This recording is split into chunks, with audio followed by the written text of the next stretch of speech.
What? Hi everybody, tonight we're going to read Skippyjon Jones' Cirque de Olay by Judy Schachner. Skippyjon Jones was a real high-wire Henry, and that made his mama as worried as a worm in a wading pool. "Oh my fleas," wailed Mama Junebug Jones, "come down from that wire before you break all your bones." "He can't hear you," sang his sisters Jujubee, Jezebel, and Jillyboo, "'cause Skippy's up in a squirrely world." The girls were right. The kitty boy was performing tail-tingling tricks on the telephone wire above them. "That's amazing," gushed the girls. "He should join the circus." "Circus berserkus," groaned Mama. "I'm calling the fire department." "Fire department," repeated Jillyboo. "Skippy's not on fire, he's on wire." But before Junebug Jones could press a button, the kitty boy did a triple spin, backflip dive right into Mama's apron pocket. "That was really good for a Chihuulu," said Jujubee. "The word is Chihuahua," said Mama, frazzled, "and he is not that. Skippyjon Jones is a Siamese cat." Then she lugged her catch of the day back to his room for a timeout and a big talk. "What did you think you were doing up there? You and those squirrels on a wire in mid-air? What if you had tripped and fell on your head? You'd have to spend months in a hospital bed."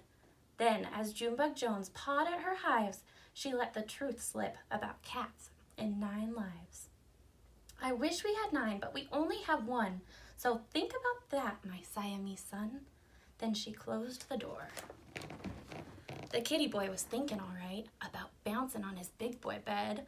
"Oh, I'm Skippyjon Jones, and I don't have 9 lives, so what's the big deal? Hey, did I just see flies?"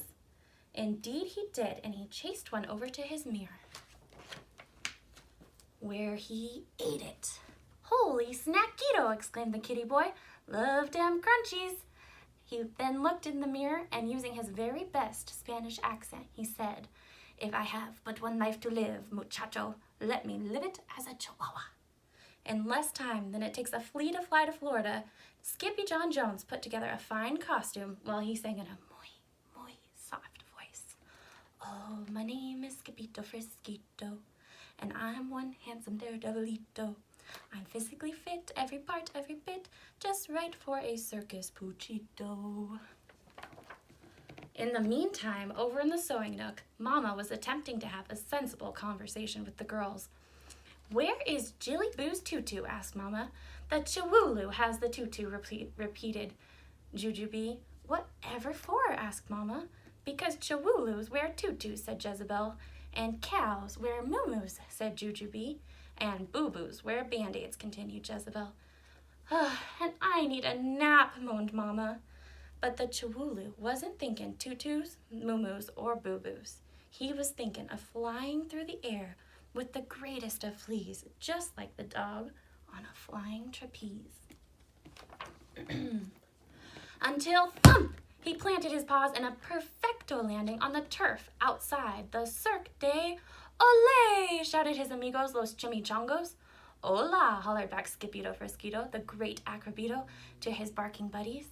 "Hold your ponies, Papito," declared Poquito Tito, the smallest of the small ones. "Have you grown a bigote?" "No, I did not grow a mustache, Ito," answered the gatito. "It is just part of my costume." "Bueno," said Don Diego, the biggest of the small ones, "because we need you to grow something mucho más importante." "But what can be more important than a mustache, muchachos?" asked Skippito. "Los musculos," said all the papitos. "Not the lumpitos giganticos," declared Skippito. "Oh, sí, muchacho," said Poquito Tito. "The muscles."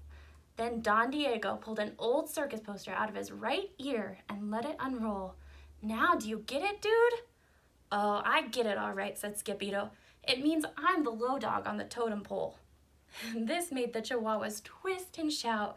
"Oh, yes, that's right, Skippito. Your cabeza is just what we need-o, and your muscles must grow just in time for the show, or else we will all crumble-ito." And then all the perritos snuck under the skirts of the big top. First, the muchachos tippy-toed by the cabalista, practicing on her pony. Then they slipped past the payaso, putting his paper-popping puppy through the paces. But it wasn't until they reached the elefante that the papitos had to worry. Watch your step, amigos, warned Poquito Tito. We are but pulgas to her. We are not fleas, said Skippyjo. We are chihuahuas. And that wasn't all the doggies had to watch out for. They saw leones and tigres and osos, oh my!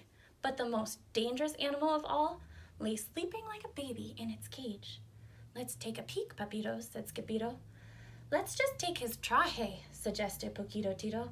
Not his costume, declared Skippyjo, alarmed. ¿Por qué? Because it will look mucho mejor on you, senor. Then they raced like rabbits over to their dressing room. But the circus waits for no dog, so with the speed of a spitball, the Puchitos changed their Chico into a world-class circus, pero con musculos.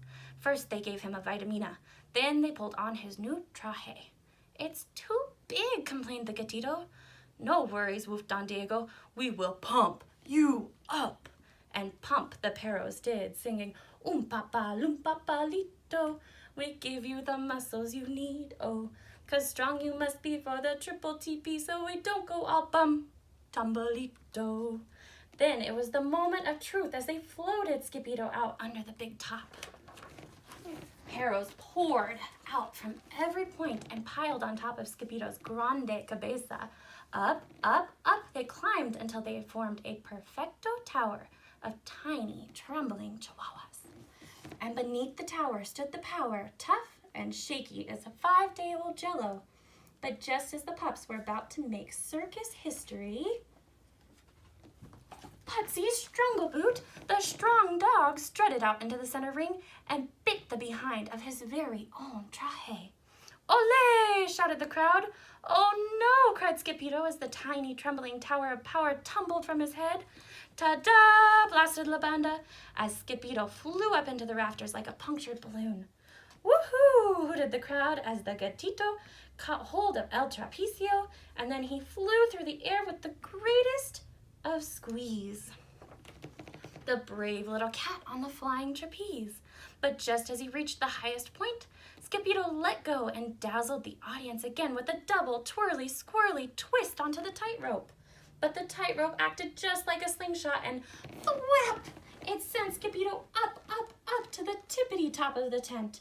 Then shoop, down, down, down he dove, cabeza first into the cotton candy kitten ball cannon, where Putsy Strungleboot, the strong dog, was waiting to light the fuse. Drum roll, por favor, ordered Don Diego. Give me a drum roll.